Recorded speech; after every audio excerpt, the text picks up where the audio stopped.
আসসালামাইকুম। ঝটপট সন্ধ্যার নাস্তায় এই রেসিপিটা আপনারা ট্রাই করতে পারেন, অনেক ইজি। এখানে আমি নিয়েছি আলু স্লাইস করে কেটে নিয়েছি। এগুলোর সাথে আমি হলুদের গুঁড়া, মরিচের গুঁড়া, আদা রসুন জিরা বাটা এবং নুডলসের মশলা দিয়ে লবণ দিয়ে পরিমাণ মতো লবণ দিয়ে মেখে নিয়েছি। তারপরে আমি এখানে ময়দা এবং মরিচের গুঁড়া আর আমি দিয়েছি নুডলসের মশলা, লবণ, এগুলো দিয়ে মেখে এটা নিয়েছি আমি ক্রিস্পি প্রলেপ দেওয়ার জন্য। আর এটা আমি নিয়েছি সেম ইনগ্রিডিয়েন্টস, সাথে একটু আদা রসুন বাটা এটার মধ্যে দিয়েছি। আর এখানে আমি তেল গরম করতে দিয়েছি।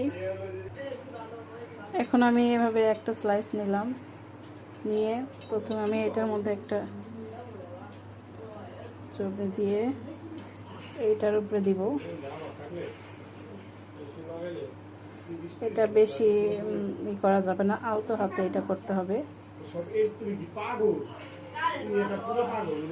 এখন আমি এভাবে গরম তেলে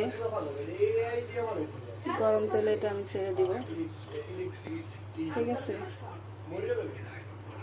এভাবে আমি একটা একটা করে নিব,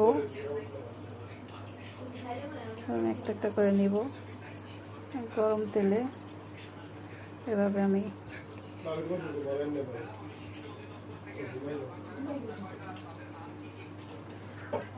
ছেড়ে দিব, ঠিক আছে? এখন আমি এখানে কতগুলো দিয়েছি, এগুলো উল্টে দিব।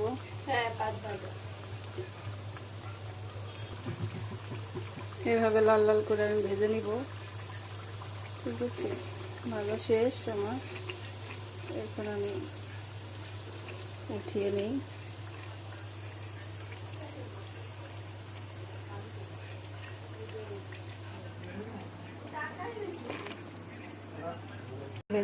এভাবে ক্রিস্পি করে আমি ভেজে নিয়েছি। ক্রিস্পি পটেটোগুলো এত পরিমাণ ক্রিস্পি হয়েছে গাইস, এটা খেয়ে তো আমার বাসার সবাই এত বেশি পছন্দ করছে। আপনারা বাসায় ট্রাই করতে পারেন, সবাই অবশ্যই অনেক বেশি পছন্দ করবে। ক্রিস্পি পটেটো, সেই স্বাদ, এত মজা, এত ক্রিস্পি, ও মাই গড, সেই স্বাদ। এবং লাইক অ্যান্ড সাবস্ক্রাইব করে পাশে থাকবেন। ধন্যবাদ।